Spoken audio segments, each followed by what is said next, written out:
Hello, everybody, and a good day to you all. Today, I'm talking about My Hero Academia, season number 7, episode number 11, Lights Fade to Rain. And this episode here made me sad. I've teared up sometimes on watching My Hero Academia. I felt inspired by watching My Hero Academia, but I never felt like my heart got ripped out and I cried like a baby watching this episode. Oh my gosh! Now, I'm also a little bit in denial, too, because I don't believe that Bakugo's dead. I don't believe it is. I don't believe it's true. I don't think it is. I mean, he may be. I mean, that's a spoiler right here. That happens in the episode. But this episode gave me the most epic thing I've seen in my life that made me cheer and shout for joy. The animation in this episode was just like, oh my gosh, the creativity on this show is insane. Where they demonstrate and use powers and abilities is so creative. It's better than any Western thing I've seen in my life, especially when it comes to powers, like the limitations, what they can do with it, how far they can push it. It's just insane what they can do with this thing. And how they demonstrate it on this show, it's just mind-blowing. Mind-blowing.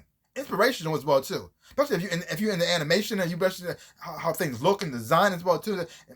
How they create these action sequences is just done so well. It's like wow, and the way the story is told as well too. Like this, they take characters who like Bakugo was a character I never liked.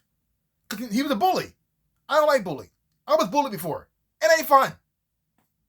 So having this character who was a bully, the Deku. And all Deku wanted to be was his friend, and Deku even looked up to him, which is even more weird and mind-blowing.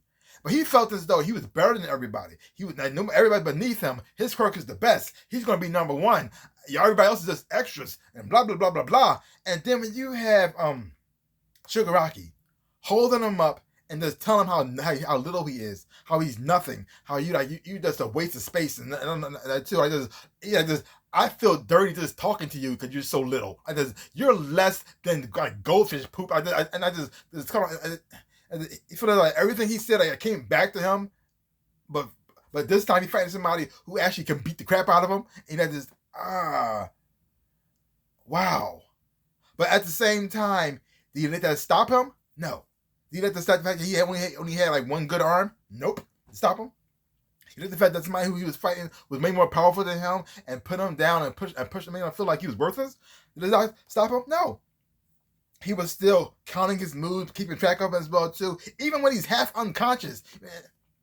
Even Beth Jean looking at him like this. Oh my God, this kid's amazing. Even though he's not even in the fight, he's still watching them and still making plans as well. And oh my gosh. Then you got the big three in here as well too. And you get to see why they're called the big three in here. Also how they met, a little bit of their origin story as well too. Which is very nice and very sweet and very touching as well. Like you have I'm not good with names. I'm just gonna say Hato. I'm just gonna say her last name. I'm not sure how to say the jury. And she heard the child, and she's like so excited, and she wants to make friends. She's interested in people's quirks. And look, she can come on a little bit much, and a lot of people didn't take her approach to how she came to. Good, they're kids, they're stupid, they don't know anything, and so they pretty much said, "We don't like you, we don't want to talk to you, and nobody likes talking to you," and that just made her just not talk to anybody. And you got to see how she started off very interested and exciting, and then to this shy person. And then you have Tamaki, who's extremely shy, very nice to talk to people. Go up to her and talk to her, and that's the best way he could. Maybe know how, and then ask her a question. And that just help her to say, oh my God, somebody actually want to talk to me? Somebody actually want to hear my thoughts, want to hear my opinions, somebody actually want to know what I think? And then she just went a little bit overboard, but you got to see how their friendship started. And you can see her with Mirio as well, too, and how he like the one who like the jokester. Like, he's the jokester of the crew, the one who like to make everybody laugh, make everybody smile. And that brings them together. And even though Tamaki like is a little bit shy, is very extremely shy and scared to talk to anybody, suffering from anxiety and as well too. You got Mirio like helping him come out of that light as well too. Even giving him his name, showing how your power is amazing, you're very special, because his power is amazing, and you get to see just how amazing his powers and abilities are when he pushes like 2+ Ultra in here. oh my God, when he makes that huge cannon with all of after eating all those different type of creatures and animals as well too, like his power is amazing. It's like it's like it kind of reminds me of this character from DC, but it's better here. Matter Eater Lad. Matter Eater Lad can his plan and they have like a lot of food for sustenance so they can survive on. So they adapted to evolve so they can eat anything. They can eat like a chicken to a brick, and they get the same nutrients from both. But the only difference is that he doesn't get like no special power from eating these things. He just gets full. Maybe he has to go to the bathroom. And that's pretty much it. But seeing how these powers can turn him and change him and add more to his abilities, make him do amazing things, and to see him create this whole giant mega cannon plasma bolt thing was just like mind blowing and insane. I mean, and that's what the show does. It made you inspired, especially when you see that thing blast and you see him look at everybody's face like this. Oh my God, that's amazing. You feel that way too, and then you go from cheering to yes, oh my gosh, to realizing, oh no, he's still alive. I mean, like I didn't think he was going to kill him. I didn't think that was going to happen. I didn't think none of them actually was going to kill him, but I thought they might hurt him a little bit, like he's slowed him down somewhat. But he just came back like it was nothing. Really? And then when you think that's not enough, and you think all hope is lost, here comes Bakugo. And he's just glistening and sparkling like crazy, sparkling left and right. Because the sweat doesn't just come from under his hands. Sweat comes out of every single pore of your whole entire body. And he used that to level up to make him faster and make him faster in this episode. And you see him using his speed in here. How he's moving so fast, it look like he's teleporting. You must say, oh my God, it's Bakugo.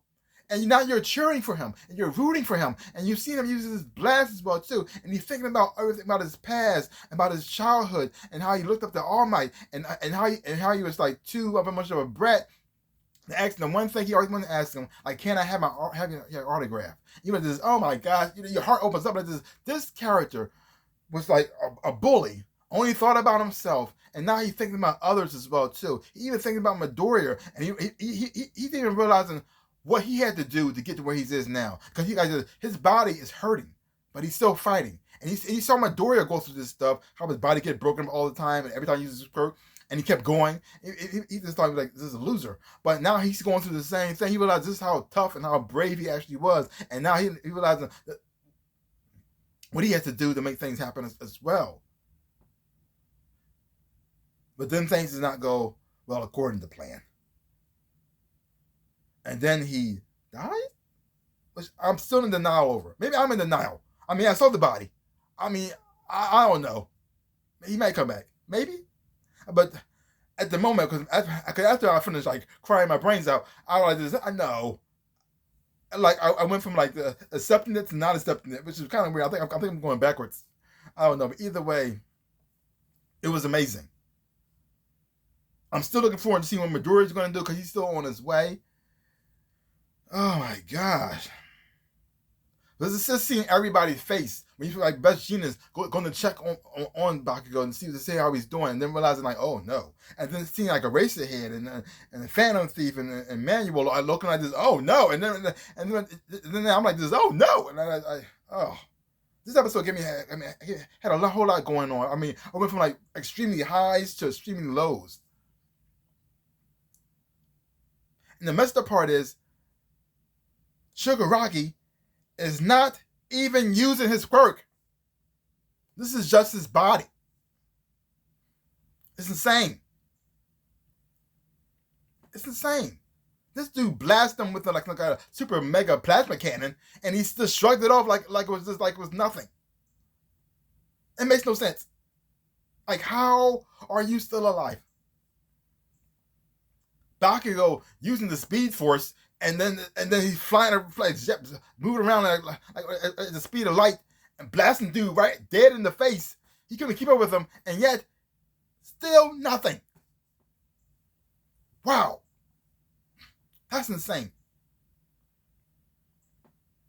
You know, I really do like how I write these characters on this show.